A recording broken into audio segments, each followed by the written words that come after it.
I have so many emotions, all of them happening at once in equal measure.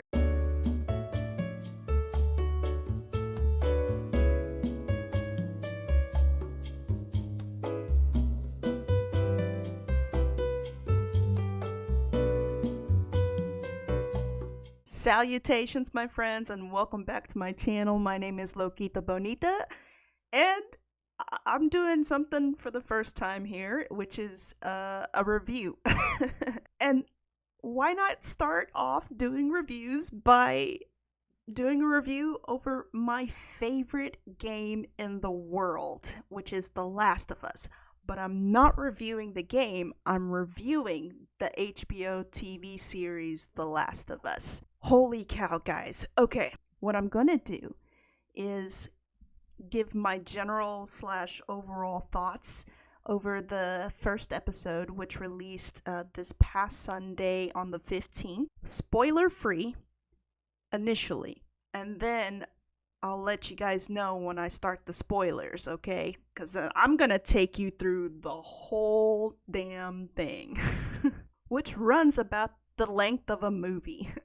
It's about an hour and 20 minutes long. Let me tell you, it's worth every minute. Bottom line, judging from the first episode, this series is going to be fantastic. And I, like many fans, I believe, went into this with high expectations because we have Craig Mazin, who is the creator of Chernobyl, which is another HBO Max series.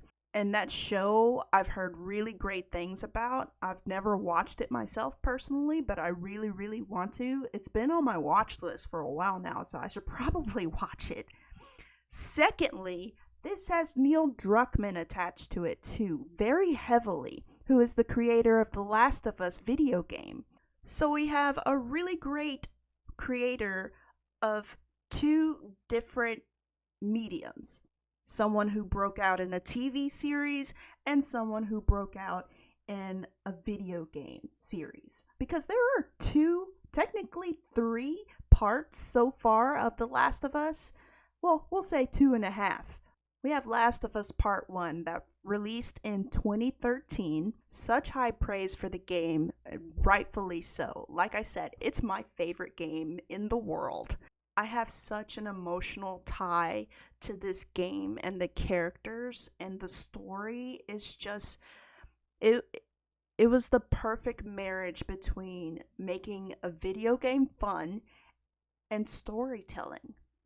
Let me tell you, the storytelling is beautiful and horrific at the same time. So let's get into the series. So there are two audiences for this show. One being people who have never heard of the game, never seen or played the game. And secondly, people like me who are huge fans of the game or have played the game. Personally, I've played the game about 6 or 7 times, completely through. I play it almost every year since it's been released. And I've played the second one. The second one gives me PTSD. I don't know if I will ever replay the second one because that game messed me up, I gotta tell you. But I digress. This series is going to be great for both. So in case you didn't know about The Last of Us before this series released, it follows two characters mainly, named Joel and Ellie. Joel is kind of a rough, middle-aged man, and a 14-year-old girl, Ellie, who live in a post-apocalyptic world. And he has to smuggle her outside of the QZ or quarantine zone in which they live all across the country, a reason you'll find out later on when you watch it. And this is a post-apocalyptic world where there is a spread of infection that took over the world essentially and made people really sick and essentially zombies. But they're not exactly like zombies because this is not a viral infection. This is a fungal infection, and we'll get into more of that later. So these zombies are not like your traditional zombies that you see in like The Walking Dead. In this world, they're called infected. So yeah, that's what the story is about at its most basic level. But let me tell you, there was so much more to this story than just that.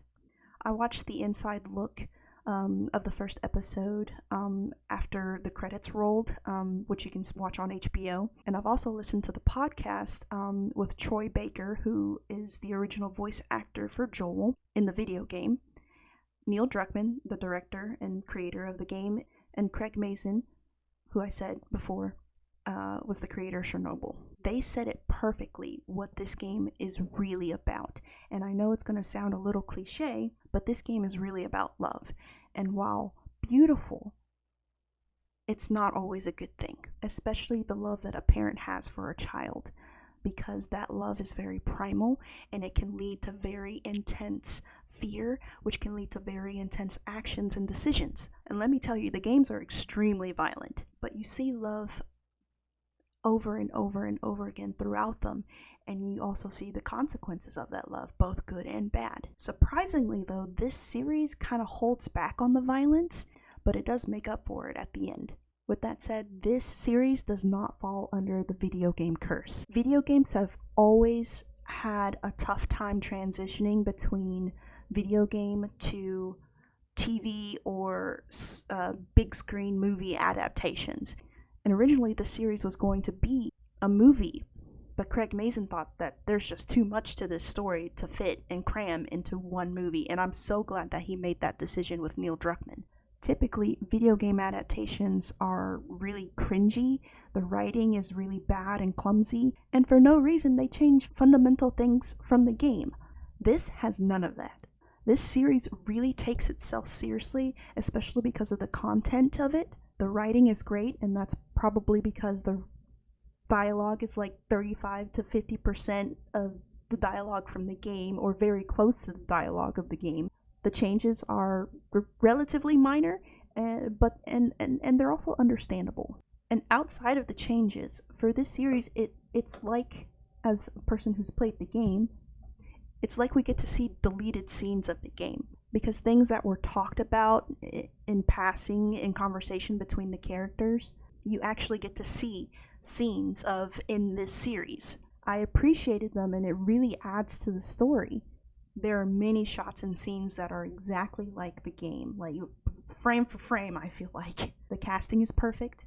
Every single actor really embodies the character so well that I for real thought that I was watching the real life version of the characters from the games. I was like, wait a second, that's Ellie. Wait a second, that's Tommy. Hang on, that's Sarah. A standout, I will say, is Tess, who is played by Anna Torv. Not as well a known actress as Pedro Pascal or even Bella Ramsey, who are both from Game of Thrones, by the way. But Anna Torv, she did such a great job. I mean, like, I was very, very impressed with her acting and how she really, really made herself Tess. I really saw some glimpses and heard some things in the dialogue that told me things about the characters that I didn't know. So with all that said, I think the show just enriches the game even more so. And if you've played the game or know the game really well, you're going to be very, very pleased. If you haven't played the game and don't know anything about it, well, buckle up, Buttercup, because you're in for a treat.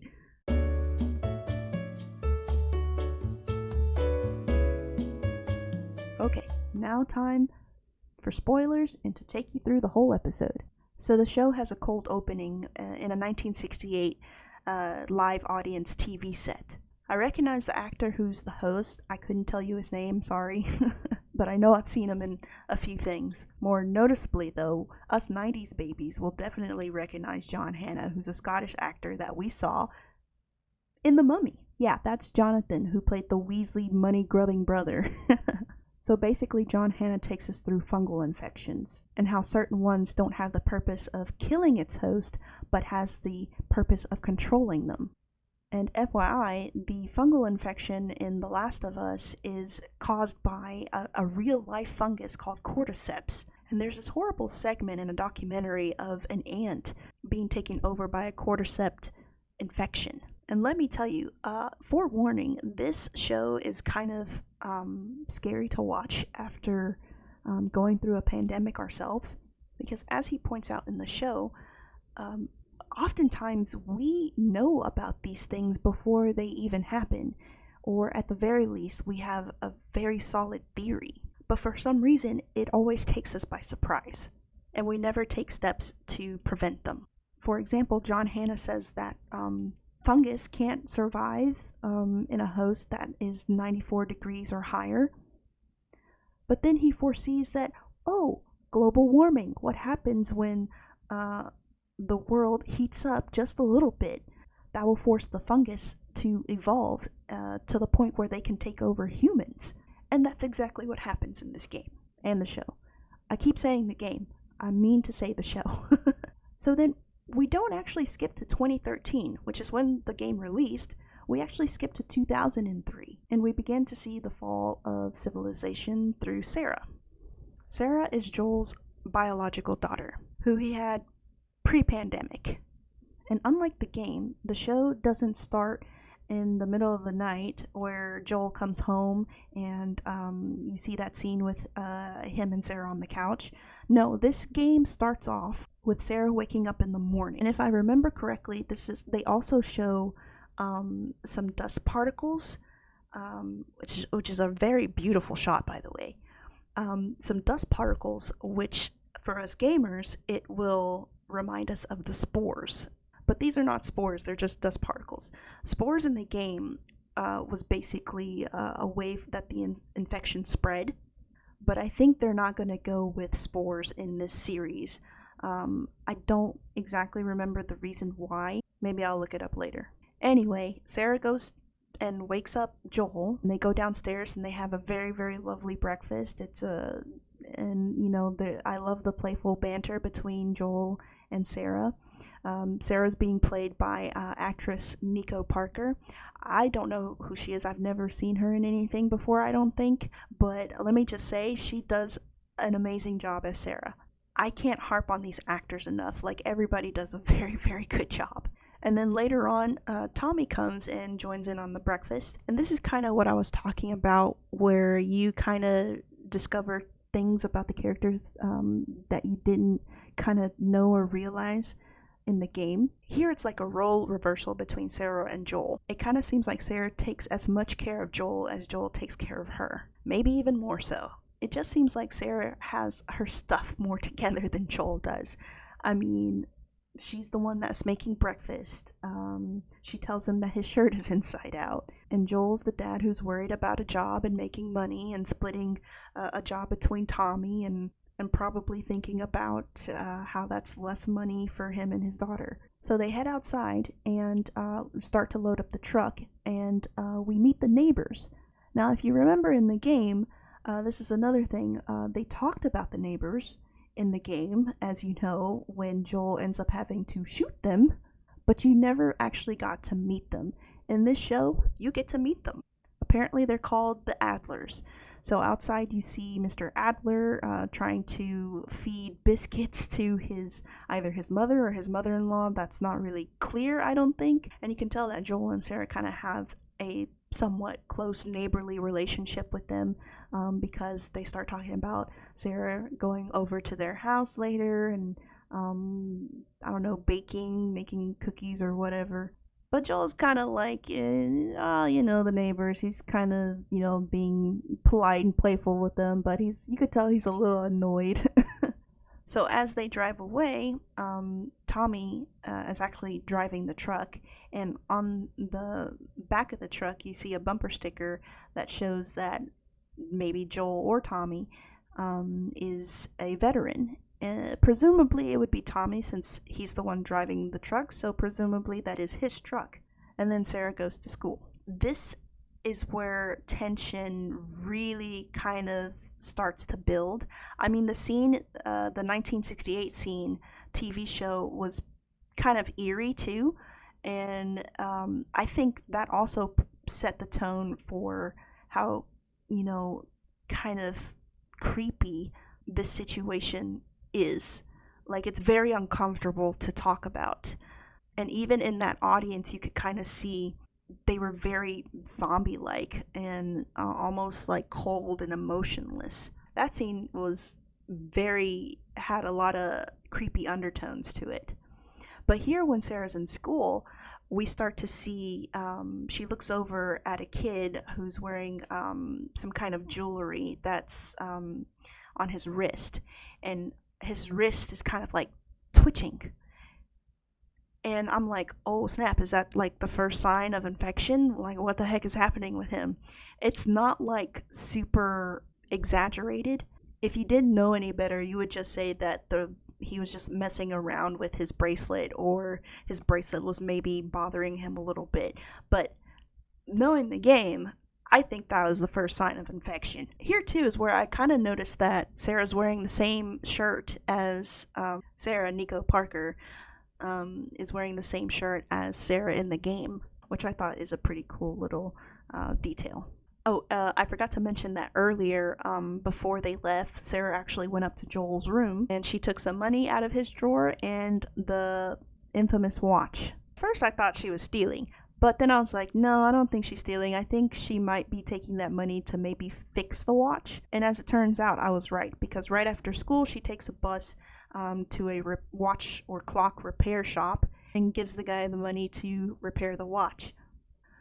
But soon after she arrives and gives the watch to the shop owner, presumably his wife or daughter, comes out and starts to rush Sarah out of the store. And she's speaking in Arabic, so I don't really know what she says, but you can definitely tell she probably got news that something big is happening. And you can also see outside of the shop a bunch of emergency vehicles going by. And the shop owner even makes a comment like, oh man, all day with this today.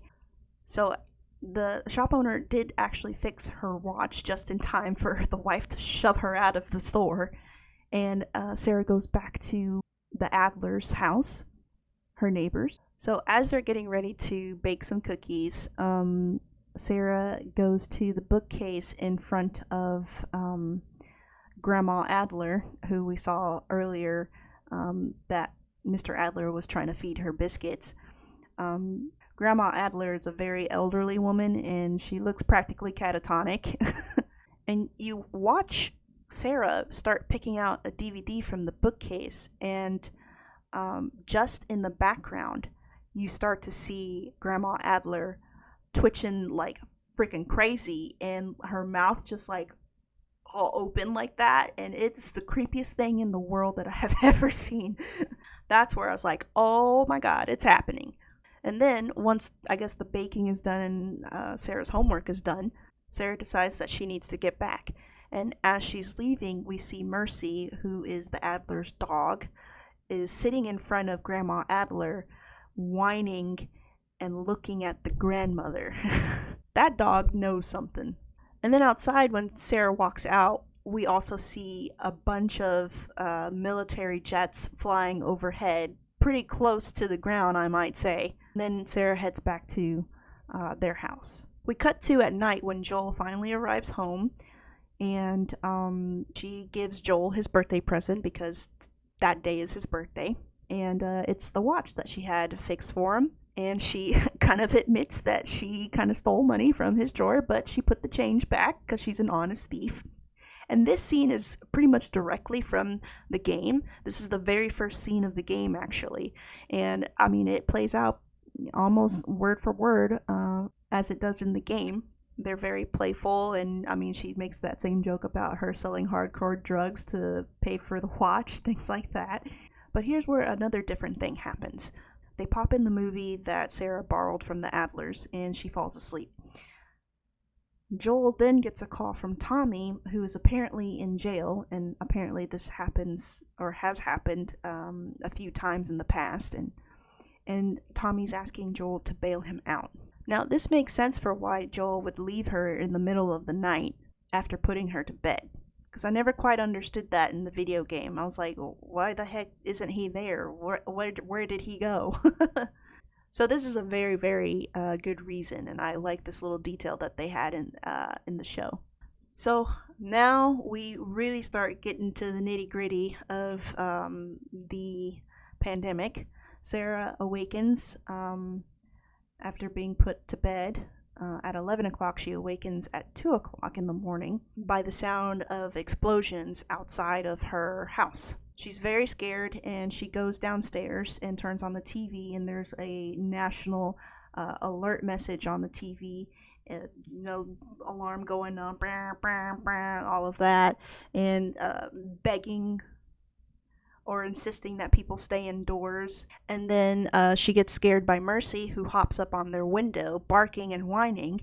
And so she goes outside to investigate, and she tries to calm Mercy down, and then tries to take Mercy back next door to the Adlers, where he belongs, because it's a he. And Mercy doesn't want to go. He does not want to go in that house. And he slips out of that collar and says, "Bye, Felicia." And Sarah, very frustrated, then notices that the Adler's front door is open. So she decides to investigate that. And she goes into the house. Why would you do that? And once she makes her way down the hallway into the kitchen, she slips on a trail of blood that leads to Mr. Adler's very distressed and bloodied body. And he whispers, "Help me," and looks over behind the counter. And that's when Sarah notices that Grandma Adler is making a meal out of Mrs. Adler. And here's where I have to talk about the infected. Because in the video game, you have different stages of infection based on how many years the person has been infected. So you have the initial infection where, they have like a bunch of sores and maybe a little pus, and their skin is very and yucky and kind of deflated and things like that. Typically they're called runners, I think, and then the runners eventually turn into stalkers, and then the stalkers turn into clickers, and then the clickers turn into bloaters. And later on in part 2 we'll see what bloaters turn into. And the runners, I think, also have these bloodshot or black eyes, gargly, rasping breath. But this grandma has freaking tentacles coming out of her freaking mouth. And they're freaking moving. They're moving. And let me tell you, that was freaking disgusting and disturbing. I was like, my mouth dropped. I was like, they didn't look like that in the game. I had a what the moment. But I loved it. These runners move like World War Z zombies. I mean, they are fast, and they don't care what the heck is in their way. They're just trying to get to their target so that they can spread the infection. And this is also very interesting because the infection works so that the host becomes this perfect contaminator or spreader. I mean, it takes a pretty much catatonic woman, elderly woman, and turns her into a superhuman, a very nasty superhuman, but it's like she's essentially cured. Needless to say, Sarah gets the heck out of there, and she gets chased outside by Grandma Adler, right as Joel and Tommy are pulling up in their truck, and Joel screams at her to get into the truck, and Grandma Adler comes out of that door, and as she does, I think she pops her shoulder out of place or whatever, and she falls. But then she quickly gets back up, and her shoulder just pops back into place or something, and Joel is warning her, "Hey, you better stop." So this is very similar to the game where he ends up shooting Jimmy, I think his name was in the game, but instead it's Grandma Adler. He takes a wrench and he just knocks her the heck out with it, and pretty much kills her. And Joel turns around, and Sarah's crying because that's Grandma Adler. She knew her. And Joel tries to comfort her, and it's like, "Man, we gotta go. I'm sorry, we gotta go right now." And the next few scenes play out pretty much just like the game. I mean, almost frame for frame, them being in the truck, and the very tight shot in the truck of Sarah's perspective. You see the signs that they come up to where it shows directions of to Austin or wherever, and you see the burning house. And you see the family that Joel and Tommy pass that need a ride, but they're like, we got a kid too. It's exactly like that. And they come up to the city where there's a huge amount of traffic, and so they end up cutting through a field. This part's slightly different. They end up cutting through a field to get into town, and once they get into town, it's complete chaos. I mean, people running around, things are on fire, people are looking like they're getting eaten, things like that. But here's one addition that I was all for, and they really should have put this into the video game. You know how in the video game they're trying to navigate through this whole chaotic mess that's happening, and Tommy's trying not to run over people, and in doing so they end up in a car wreck. They end up getting like T-boned. Well, in this show they're backing up, and Sarah sees a plane in the air that loses control and then crashes right but directly behind them, and then that causes the plane's wheel, I think, to fly forward into their truck, therefore making them crash. And holy cow, that was insane. I freaking love this show. So then of course they recover from that, and Joel has to carry Sarah because of course her ankle gets really badly wounded to the point that she cannot walk or run herself, and Joel and Sarah get split up from Tommy, and Joel has to carry Sarah to I think they said that they were going to meet at the river, and they come across some runners feeding on people, and the runners, or well, really just one runner, starts chasing him. And like I said, these guys are fast, like World War Z fast. He's like flipping and running into things and knocking over things as they're going through this building or kitchen or whatever, and they get back outside, and this part is never easy for me to watch in the game, and I knew it wasn't going to be easy to watch in this show. I really, really, really, really held back my tears. It was very tough to hold back, and it's kind of getting to me right now. But we finally come to the scene where Joel comes across a military soldier, and that soldier essentially saves them from getting eaten or attacked by the runner, the infected person that was chasing them in a field.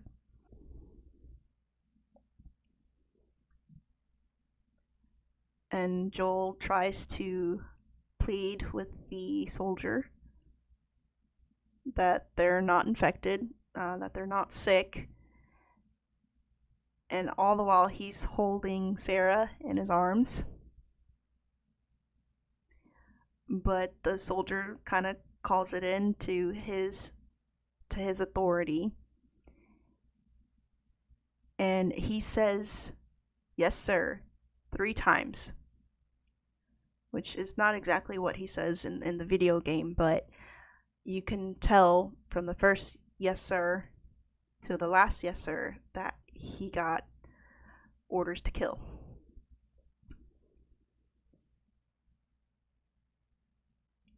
And so he proceeds to shoot at Joel and Sarah, and Joel tries to turn around in order to protect Sarah, and he does end up getting hit. A bullet did graze the side of his stomach, and the soldier, he falls, and they kind of roll down a little hill, and the soldier follows them, and right before he's about to execute Joel, Tommy comes and shoots the soldier. Then immediately after, Tommy sees that Sarah has been shot.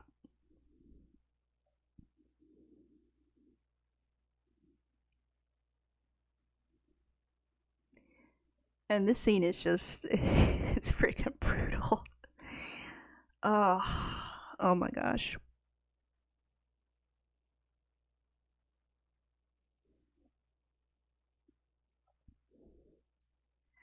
It's even hard to talk about, guys.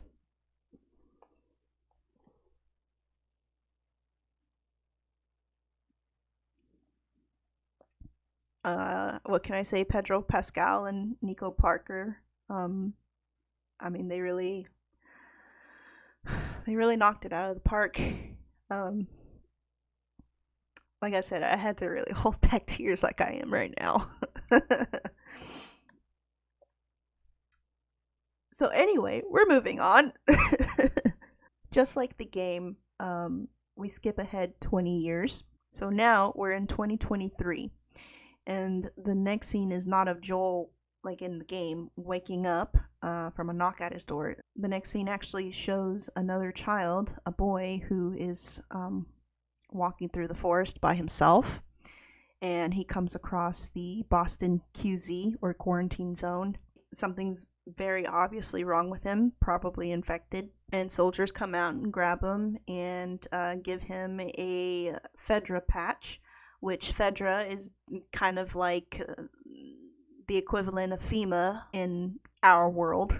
And he's holding it while they kind of wheelchair him into, I guess, processing. Here's the thing, they also have him strapped to the wheelchair, which is very jarring. Like, what the heck are you doing to this kid? And so he is brought to a woman who's apparently in charge, and she tries to calm him down. Now, this scene, I think, was really well done, and props to that actress who was tending to the boy, because that's what I love about this game and this show, this series so much, is that the acting is just so great.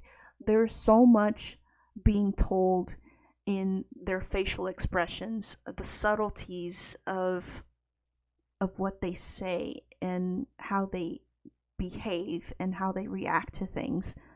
So while she is trying to, calm him down, we see him look at some posters that show how long infection takes to actually spread, depending on where you're bit.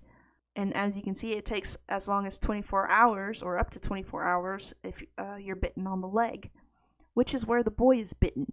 And she kind of sees that, and but I guess she doesn't know if it's an actual bite or not.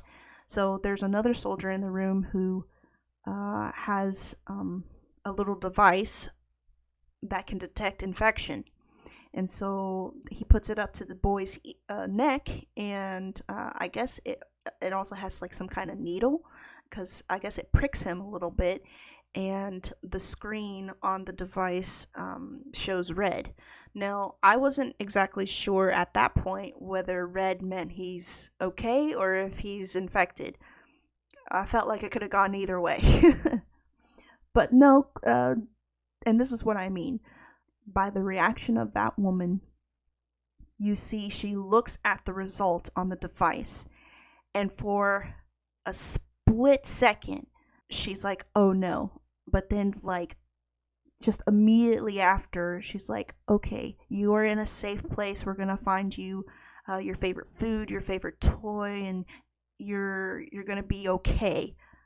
How can people do that? I could not. I'm such an emotional person, and I wear my heart on my sleeve. When it comes to things that make me incredibly sad, I have no poker face in that regard. So she's still calming him down, and the other soldier gives him a shot in the arm. And then we cut directly to Joel and Tess, who are doing some kind of job for the QZ that they live in. And it looks like they're tending to this massive bonfire. They're poking and prodding with some pretty long sticks or pokers. And then a truck comes and rolls on. And then a truck comes, and you can see Tess going like, oh man, we're not done, like another truck. And they look inside the truck, and it's a bunch of dead bodies. And well, who's the first body that we see? Is the boys. And this is also what I mean by learning more things about the characters that I didn't really know about in the game. Because as soon as Tess sees that boy's body, she just kind of freezes for a second. And her reaction kind of seems to suggest that maybe she had a child of her own at some point, and that child is obviously no longer with her, probably dead, which would make sense because her and Joel seem to have a very close bond in the game, and it would make sense if they had bonded over something like the tragedy of the loss of a child. Maybe her kid had gotten infected and she couldn't do the deed and kill her kid. I don't know. Or maybe she could kill her kid and she's still kind of traumatized by that. So she, taps Joel on the shoulder and says that she can't. And this is where we see a major change in Joel from just moments earlier, the death of his daughter, to now he takes this dead body of a child and so coldly and carelessly tosses him into the bonfire. I already knew this, but that is a broken man right there. I don't have words to describe it. He's just broken, and it's made him so hard, so cut off from feeling very much. And this is actually where they were going to end the episode, with Joel tossing the kid's body into the fire. And I'm so glad that they didn't, because having two kids die back to back like that, as someone, I imagine, who hasn't seen or heard anything about the game or played it, is not a very great incentive to come back and continue watching the show. But as someone who's played the game, and knows what the journey is going to be like, that wouldn't have deterred me whatsoever. But yeah, I'm really glad that they decided to continue, because I wanted to see more of Ellie for sure in the first episode. And it's also a good thing for people who don't know the story to also see and meet Ellie and actually discover the actual beginning of Joel and Ellie's journey. So then we see that Joel is being paid in something called ration cards, which is the commodity in the QZ, and they're taking like all these crap jobs because they pay better. and he's essentially using these ration cards to bribe guards. But before we get to that, the QZ itself. Now, we only saw a little bit of a QZ in the video game, but in the show, it looks pretty big, actually. Bigger than I thought it was. And something interesting that we also see is some amputees, and there's quite a few of them. And it kind of makes me wonder if that was done to kind of stop the spread of the infection of people who were bit. That was never really talked about in the game, but judging from this, it kind of seems like that might be the case. Another thing we see is a bunch of Firefly graffiti, which is being covered up and painted over. So for those of you that don't know, the Fireflies are basically a group of people who are rebelling against the QZ or Fedra military. So continuing on, we see an execution taking place. And this pretty much suggests that the QZ is very or highly organized. The person who's carrying out the execution is spewing article this, section that, and I'm just like, what the heck? It's like they're acting as if the United States still existed. And the authority is very much Fedra military. We kind of already knew that from the game because, of course, in the opening credits of the game, it talks about martial law being put into place in a bunch of big cities. And apparently people can't leave or enter a QZ without proper authorization, which is why these people are being executed. But then Joel spots one of the military soldiers in the distance and proceeds to go make a transaction with this guard for ration cards.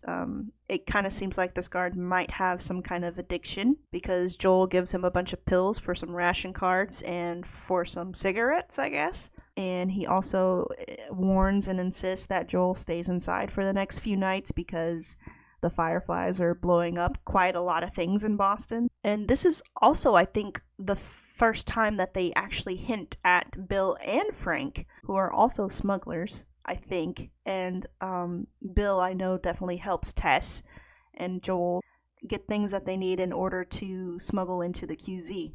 The next scene is Tess being held by Robert, who, as we know at the beginning of the game, is someone who kind of screws over Joel and Tess. And then Joel and Tess have to go and really beat him up. Now, the reason, or the object that Robert screws over Joel and Tess with are guns. Here, apparently, it's a car battery. This is something else that was mentioned in the video game, where we saw Tess in the game. She had a bunch of like bruises and scars and cuts or whatever, and she mentioned in the game that she got jumped by Robert and some guys. Well, here we actually get to see the result of that. Here we get to see Robert has captured Tess and is kind of talking things over and with her and things. And like I said, this is where you really get to see Anna Torv as Tess. And let me tell you, I can't say enough, like, she really draws out the toughness that Tess has and how methodical Tess is. And here this scene is cut short by an explosion that knocks everybody to the ground. And I guess in the commotion, Robert ends up escaping, and as Tess walks out into the street, she sees Fireflies and the Fedra military going at it in a gunfight. She ends up getting captured mistakenly because I guess they think that she's a Firefly, even though she tries to insist with them that she's not. And then we finally get to see Ellie. This is Ellie's first scene. Ellie is being played by Bella Ramsey, as I think I mentioned before. And she is locked and chained inside a small room, and she's actually being held by the Fireflies. And someone comes in, and this kind of seems like this is some kind of routine checkup because she asks Ellie to do a bunch of these things, and Ellie very snarkily and sassily goes through the motions that apparently she's been through quite some time, or quite a few times. And we get to see and hear Ellie's bad mouth and spunk, but she's also going by an alias of Veronica. She doesn't give her real name to her captors, and I'm pretty sure they're doing this routine under the orders of Marlene because Marlene knows that Ellie is bitten, and they're kind of testing to see if she's actually going to turn. Because as we know from the video game, people turn within 1 or 2 days after being bitten, and by the poster in the show. Okay, so the next scene takes us back to Joel, and we see another inconsistency with the game. In the game, apparently Joel and Tommy are not on good terms, and they haven't spoken to each other in many, many years. And this is one thing that I'm really hoping that we get to see in the show, is what happened between them in that 20-year gap from the time that Sarah dies to the time that Joel meets Ellie. I've always been really, really curious about that, and so, like I said, I hope they explore that more in this show. But however, in this show, it looks like they're at least talking to each other or communicating with each other or checking up on each other in some way, because Joel goes to see this guy who is in charge of a ham radio, and I guess he's kind of charging people to communicate with friends and family across the US or whatever, and Joel is trying to reach Tommy. He gives the guy in charge of the radio the cigarettes that he got from the guard or the soldier earlier, And he says it's been about 3 weeks since he's heard anything from Tommy, and that Tommy usually answers within a day or so. So this gives Joel a reason to leave the QZ instead of just needing to smuggle something in and out of the QZ. The radio guy says that it's dangerous, obviously, but Joel urges the radio man to give the location of where the broadcasts had been coming from Tommy, which is in Wyoming, which lines up with the video game a little bit. Joel goes back to his apartment where he kind of starts to get things together and tries to plan out a route to Wyoming to try to find Tommy.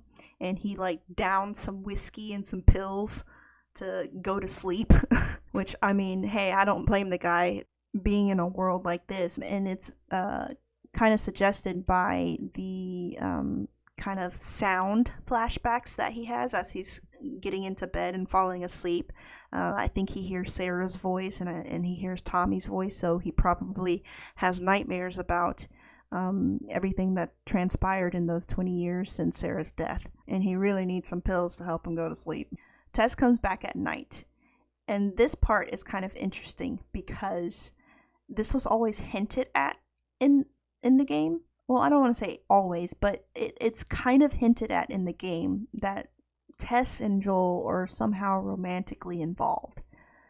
And what happens when Tess gets home to the apartment, she gets into bed with Joel and kind of very affectionately caresses his side of his stomach, essentially. Nothing sexual or anything like that. It's actually very sweet. So I don't know exactly how romantically involved they are. I don't think that they're necessarily really in love with each other. I think it's more of they're just really, really great friends, but they also need some hanky-panky sometimes. In the morning, Joel and Tess wake up, and Joel notices for the first time Tess's face and how bruised and kind of cut up and swollen it is. And this kind of plays out like it does in the video game, where she explains to him that Robert screwed them over with the car battery, and the car battery is so that Joel can get into a truck and leave to go to Wyoming so that he can go help Tommy or save him and find him so that he doesn't die. So that explains his really anxiousness and his urgency to get out of town. And this is a very nice scene too, because Robert, when he had captured Tess, he seemed really, really concerned about Joel specifically. And basically he was like, well, Tess, you might be fine with this, me screwing you guys over, but I know Joel's not going to be. And Tess was like, don't worry, I'll handle Joel. And we kind of see that in this scene here. Tess is the only person that can calm the beast, so to speak. She can handle Joel and calm him, but also use his rage whenever it's convenient for her. So that's why I think the romanticism of their relationship doesn't have that much depth to it, at least not by, judging from these scenes that we've seen them in. So Tess essentially says that, hey, if we're gonna try to find Robert, you can't be all hot and bothered like this and go in Clint Eastwood, I think she says, or you're gonna scare Robert off. So they have to do this nice and quiet and take Robert by surprise. The next scene we go to is with Marlene, and she is introduced as the leader of the Boston Fireflies. And fun fact, the Marlene that you see here is actually Merle Dandridge. She's the voice actress of, guess who, Marlene in the video game. So I think that's really cool that they actually used her to play the live action Marlene as well. And to my understanding, I think that Troy Baker, who's the voice actor for Joel in the video game, and Ashley Johnson, who's the voice actress for Ellie in the video game, are going to make some cameos. Can't wait to spot that. So Marlene is pretty much in this scene being questioned by her subordinates, mainly one of them, another woman named Kim, as we come to find out later. And Marlene kind of answers her with, Their goal as the Fireflies is to restore freedom and democracy from a tyrannical military government. And Marlene pretty much admits that they're losing and that they got to get the heck out of Boston. And after dismissing the other two Fireflies in the room, where it's just her and Kim, Marlene hands Kim a note, and I'm pretty sure that note says that Ellie is immune to the bite and that they can manufacture a cure. So they better keep it quiet and get her out of there. The next scene shows Joel and Tess finally getting some answers as to the whereabouts of Robert, and so they go through a tunnel, and Tess finds a infected person who's been there probably for quite some time because they are attached to the wall, and this is straight out of the video game. However, this infected person is not spreading spores. Like I said, they have, I guess, that new method of spreading the infection through the runners or through the bite, or I guess it's just really just through the bite now is how the infection is spreading. They're not doing the spores in the show, which is the one thing I think that I kind of miss in this show from the video games. I like that they have to put on like gas mask whenever they come across those spores so that they don't breathe it in. And that was another way too that we could tell that Ellie was immune, because she could go through those spores, you know? It was a thing that she could do that other people couldn't. My mask broke. Don't leave me to turn. Please. What do you want to do? I don't put the poor guy out of his misery. Poor bastard. But before this scene, I got ahead of myself. We have the Ellie and Marlene scene. Marlene tosses Ellie's backpack back to her, and she like immediately goes into her backpack and grabs a knife, which we'll find out that knife is actually very important to her. It has ties to her mother, who she never knew. Marlene, all cool and casual, frees Ellie and pretty much essentially tells her about her past. And there's this really cute joke that I really like in this exchange. Marlene kind of asks Ellie, well, where are you going to go? You're going to go back to the Fedra military school? And Ellie was like, that wasn't my choice. Like, I was put there as a baby because I'm an orphan or whatever. And Marlene admits to Ellie that, well, I put you there. And then Ellie just kind of like, just a moment of shock. She then just says, are you my mom or something? After some more conversation, Ellie then calls Marlene a terrorist, and Marlene shoots back with, well, was Riley a terrorist? And in just that one question, that struck a huge chord with Ellie. And you can see it in Bella Ramsey's face. Now, for those of you who don't know, who may have played the main games and didn't play any of the DLC, which there was really only just the one, which was called Left Behind. That DLC is about Ellie and how she got bit. And when she got bit, she was with a friend of hers who she found out had recently become a Firefly. And her name was Riley. They were actually best friends who decided that they were going to hang out for one final time, and they both end up getting bitten. And to Ellie's surprise, Riley turns and Ellie does not. And so she basically has to take care of Riley and kill her. So you can see all of that emotion that she had from the DLC. I mean, you see the DLC in her eyes. It's a very emotional moment, and Ellie's just like, why won't you let me go home?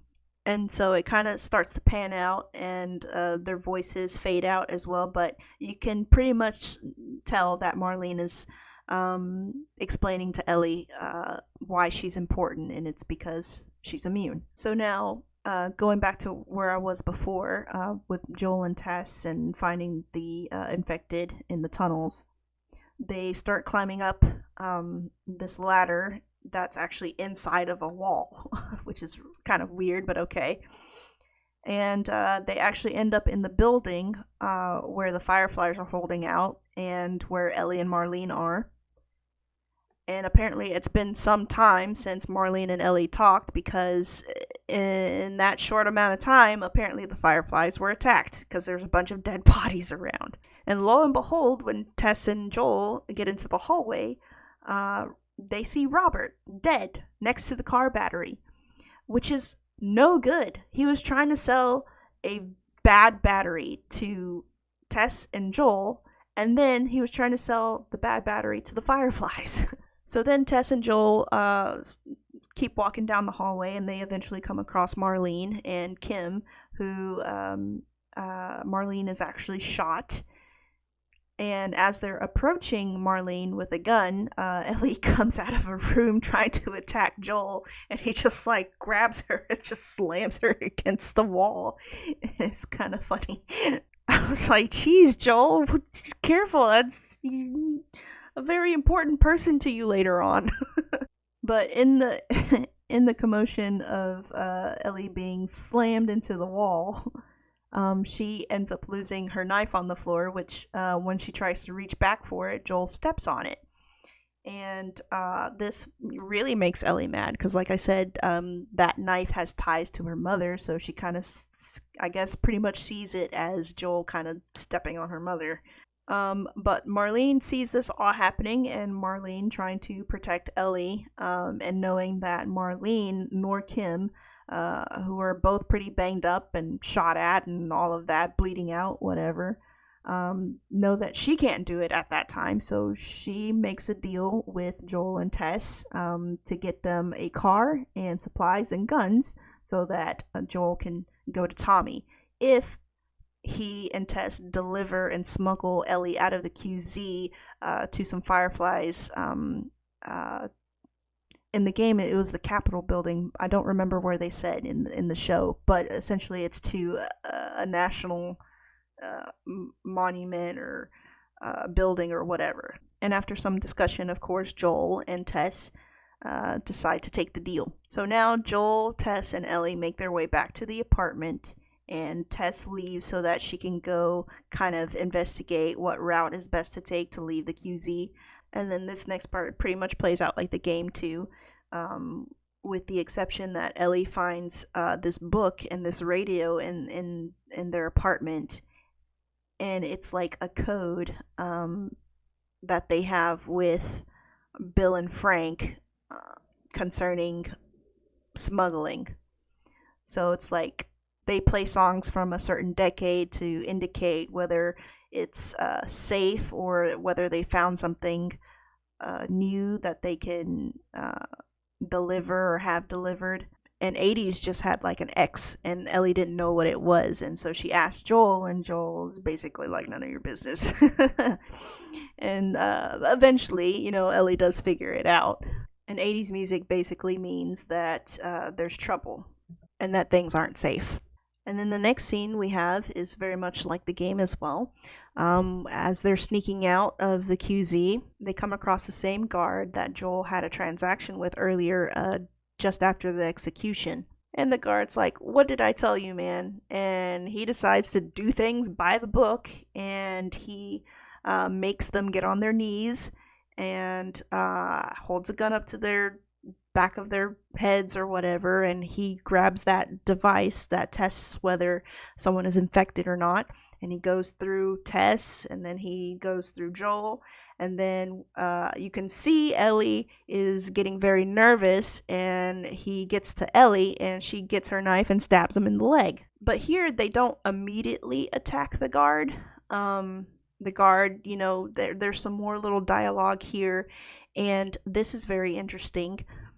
Joel kind of puts Ellie like behind him in a very protective manner, and this is very interesting because he had just met her, and yet here he's protecting her like a daughter. And of course it's night and it's raining, and the guard is holding a gun up to them with a big old flashlight. Joel starts to have flashbacks of whenever his daughter was shot and killed in the same manner by a guard who, in the middle of the night, had a big old flashlight on his gun. And you can see just the sadness in Pedro Pascal's face, and then pure rage, and he just goes nuts and he starts wailing on the guard. He literally beats the guy to death. And after he realizes what he has done, he kind of looks back at Ellie almost apologetically, and it's like, oh no, I've done it again. I've killed a man in front of a young girl. But here's the thing, and this is something very interesting that Craig Mazin pointed out. When he looks back at Ellie's face is not that of someone who is completely horrified. She actually looks like she's amazed at it, and like she kind of like maybe likes it, or agrees with it, which is in complete contrast to how Joel's biological daughter Sarah reacted. When it happened with Sarah, it's like Sarah had shut down, but with Ellie witnessing this, it's like she's activated. And this makes a lot of sense too, because Ellie grew up in this world where things are crap. She didn't grow up in a pre-apocalyptic world. She grew up in the apocalypse. So she knows nothing of what life was like before the apocalypse. And so the things that she's had to go through are unimaginable. And she's probably never had someone who would protect her like that, like Joel just did. And so she reacts in that way. In the video game, she was like a little bit horrified, but it wasn't like it didn't seem like anything that was out of the norm for her, I think in the video game she kind of makes the comment of like, I thought we were just gonna hold them up or something, but she doesn't seem like terribly bothered by it. And then shortly after that, of course, Tess looks at the little machine and it shows that Ellie is positive for infection, and Tess starts freaking out. And Ellie tries to like explain to them like, hey, it's not what you think. I'm not infected. This wound is like 3 weeks old. All of that stuff. Pretty much like how it happens in the game. And they quickly have to go, and because I guess more guards are coming, and they go through a chain link fence and into this lovely shot of the city where we have a bunch of dilapidated and crumbling buildings, really tall skyscrapers. And that is pretty much the episode. But after the credits, we have a little after post-credit end scene where we're back in the apartment of Joel and Tess, and the radio comes on. And if you remember, Ellie broke that code. It starts playing an 80s song. So that means that there's trouble ahead. And I'm not very familiar with the song. I know that it's an 80s song because that's what they said in the podcast that I listened to. But yeah, that's pretty much it. That's pretty much what happens. And like I said, this show, man, it's gonna be good. I just, based on this episode, it's gonna be really good, and I'm so excited for tomorrow.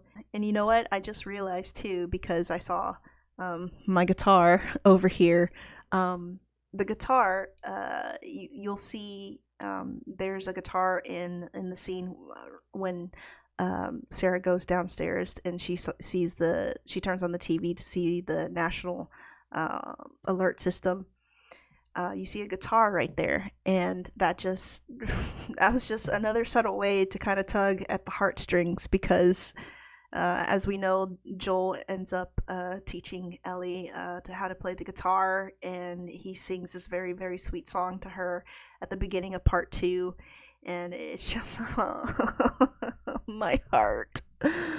But there's lots of things like that in this show. I probably have forgotten them all. I've probably missed a few. And all right, that's all I had for you guys. That's my review. I really highly, highly suggest that you watch the show, whether or not you've played the game, or know of the game, or have watched the game.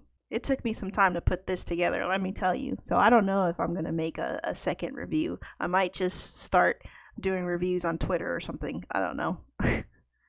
Or maybe I would cut down on everything that happens on the episode. I don't know. We'll see. Only the future will tell. I'm not making any promises. But anyway, that's all, folks. Adieu.